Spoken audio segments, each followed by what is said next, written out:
ಇವತ್ತು ನಾವೇನು ಫ್ರೀಡಮ್ ಪಾರ್ಕಲ್ಲಿ ಹೋರಾಟ ಮಾಡ್ತಾ ಇದ್ದೀವಿ, KS ಮರು ಅಧಿಸೂಚನೆ ಮಾಡಬೇಕು ಅಂತ ಹೇಳ್ಬಿಟ್ಟು. ಈ ಹೋರಾಟ ವಿದ್ಯಾರ್ಥಿಗಳು ಮಾಡೋವಂಥ ಹೋರಾಟ ಅಲ್ಲ. ಈ ಹೋರಾಟ ಯಾರು ಮಾಡಬೇಕಾಯ್ತಂತಂದರೆ KPSCಲಿ ಇದ್ದಾರಲ್ಲ ಸಿಬ್ಬಂದಿಗಳು, ಎಕ್ಸಾಮಿನೇಷನ್ ಕಂಟ್ರೋಲರು, ಅವನು ಬಂದು ನನಗೆ ವಾಪಸ್ ಜಾಬ್ ಕೊಡಿ ಅಂತ ಭಿಕ್ಷೆ ಬಿಡಬೇಕಾಯ್ತು ಫ್ರೀಡಮ್ ಪಾರ್ಕಲ್ಲಿ ಬಂದು. ಆ ರೀತಿ ಸರ್ಕಾರ ನೋಡ್ಕೊಬೇಕಾಗಿತ್ತು.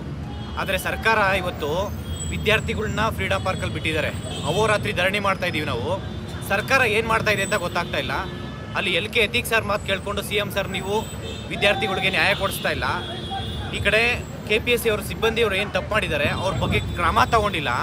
ಅವ್ನು ಜ್ಞಾನೇಂದ್ರ ಕುಮಾರ್ ಫಸ್ಟ್ ಅವನ್ನ ಸಸ್ಪೆಂಡ್ ಮಾಡಿ ಅವನ್ನ ಮನೆಗೆ ಕಳಿಸಿದ್ರೆ, ಅಲ್ಲಿರೋ ಸಿಬ್ಬಂದಿಗಳನ್ನ ಮನೆಗೆ ಕಳಿಸಿದ್ರೆ ಅವ್ರು ಬಂದು ಫ್ರೀಡಮ್ ಪಾರ್ಕಲ್ಲಿ ಹೋರಾಟ ಮಾಡಬೇಕಾಯಿತು. ಫಸ್ಟ್ ಟೈಮ್ ಎಕ್ಸಾಮ್ ಮಾಡಿದಾಗ ತಪ್ಪು ಮಾಡಿದ್ದು ಅವರು, ನಾವೆಲ್ಲ ತಪ್ಪು ಮಾಡಿದ್ದು. ಅವ್ರು ಮಾಡಿರೋ ತಪ್ಪಿಂದ ಇವತ್ತು ಹುಡುಗರೆಲ್ಲ ರೋಡಿಗೆ ಬಂದಿದ್ದಾರೆ. ಇವತ್ತು ದಯವಿಟ್ಟು ಸರ್ಕಾರದ ಹತ್ರ ಮನವಿ ಮಾಡ್ಕೊಂಡದೇನಪ್ಪ ಅಂತಂದರೆ ಈ ಕೂಡಲೇ KS ಮರು ಅಧಿಸೂಚನೆ ಮಾಡಬೇಕು. ನಾನು ವಿದ್ಯಾರ್ಥಿಗಳಲ್ಲಿ ಮನವಿ ಮಾಡ್ಕೊಳೋದೇನಪ್ಪ ಅಂದರೆ ನಾಳೆ ಈ ಹೋರಾಟ ಇವತ್ತು ರಾತ್ರಿ ಎಲ್ಲ ಕಂಟಿನ್ಯೂ ಆಗುತ್ತೆ, ನಾಳೆನೂ ಕಂಟಿನ್ಯೂ ಆಗುತ್ತೆ. ವಿದ್ಯಾರ್ಥಿಗಳು ನಾಳೆ ಸಾವಿರಾರು ಸಂಖ್ಯೆಯಲ್ಲಿ ಫ್ರೀಡಮ್ ಪಾರ್ಕಲ್ಲಿ ಬರಬೇಕು. ಇದು ನಿಮ್ಮ ಹೋರಾಟ, ಇದು ನಮ್ಮ ಹೋರಾಟ ಅಲ್ಲ, ಇದು ನಿಮ್ಮ ಹೋರಾಟ. ಅದೇ ಆಶಾ ಕಾರ್ಯಕರ್ತರು, ಅಂಗನವಾಡಿಯ ಕಾರ್ಯಕರ್ತರಾದರೆ 16,000 ಜನ ಇರ್ತಾರೆ.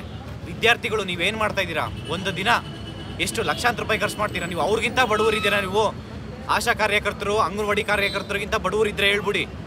ನಾವೆಲ್ಲ ಫೆಸಿಲಿಟೀಸು ಎಲ್ಲ ಏನು ಬೇಕಾದ್ರೂ ಕೊಡ್ತೀವಿ ನಾವು. ನೀವು ಇಲ್ಲಿ ಬಂದು ಸಾವಿರಾರು ಸಂಖ್ಯೆಯಲ್ಲಿ ನಾಳೆ ಕರ್ನಾಟಕ ರಕ್ಷಣಾ ವೇದಿಕೆ ನಾರಾಯಣಗೌಡರು ಅನ್ನೋರ ನೇತೃತ್ವದಲ್ಲಿ ಏನು ಹೋರಾಟ ನಡೀತೆ ಅದು ಯಶಸ್ವಿ ಆಗಲೇಬೇಕು. ಸರ್ಕಾರ ಕೂಡ ಎಚ್ಚೆತ್ಕೊಂಡು ಈ ಹೋರಾಟಕ್ಕೆ KS ಮರು ಅಧಿಸೂಚನೆ ಮಾಡಬೇಕು.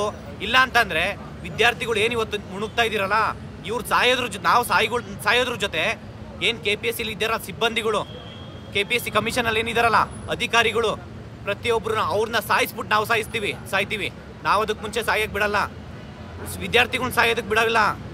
ನಾಳೆ ದಿನ KPSC ಮೆಂಬರ್ಸ್ ಇದಾರಲ್ಲ ನಿಮ್ಮ ಮನೆಗಳಿಗೆ ನುಗ್ತೀವಿ, ನಾವು ವಿಧಾನಸೌಧ ಮುತ್ತಿಗೆ ಹಾಕ್ತೀವಿ.